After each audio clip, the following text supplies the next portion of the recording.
जय हिंद साथियों। इस वीडियो के अंदर आपने जो मुझे पूछा है कुछ चीज़ें वो मैं आपको बताना चाहूँगा। मुझे पास एक कमेंट आया था उसको लेकर के कि सर हिंदी के अंदर जो शुद्ध वर्तनी जो एग्ज़ाम में पूछी जाती है यूपी पुलिस कांस्टेबल में, तो हर पेपर में जो है ये से संबंध सवाल आता है।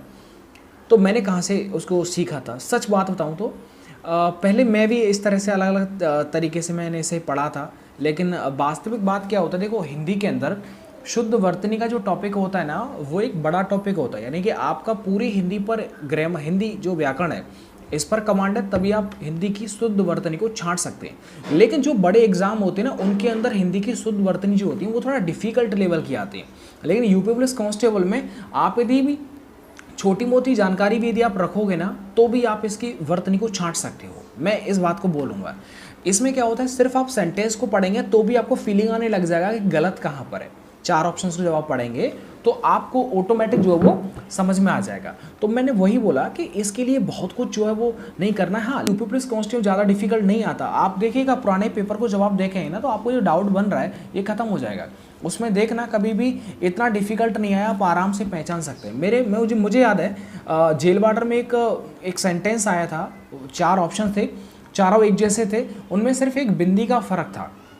ठीक है, यानी कि ऐसा लग रहा था कि चार किसान खेत में काम कर रहे हैं, तो है पर 2 मात्राएं लगी हुई थी और एक है जो था वो 2 मात्राएं एक बिंदी थी, और इस तरह से मतलब कुछ में दे रखा था। तो ये मेरा गलत हो गया था, वो इसी मिस्टेक की वजह से कि मैं उस बिंदी को जो वो नहीं देख पाया था वो जल्दबाजी में। तो उसमें क्या होता है कि है और हैं, अगर सिंगुलर है तो है डबल मात्रा, और अगर वो प्लूरल हो जाता है ना, 4 किसान हैं, तो उस पर जो बिंदी आती है। तो ये छोटी सी मिस्टेक मुझसे जो हो गई थी, जो पूछा था शुद्ध वर्तनी का सवाल था, मैंने अपनी बात को रखा।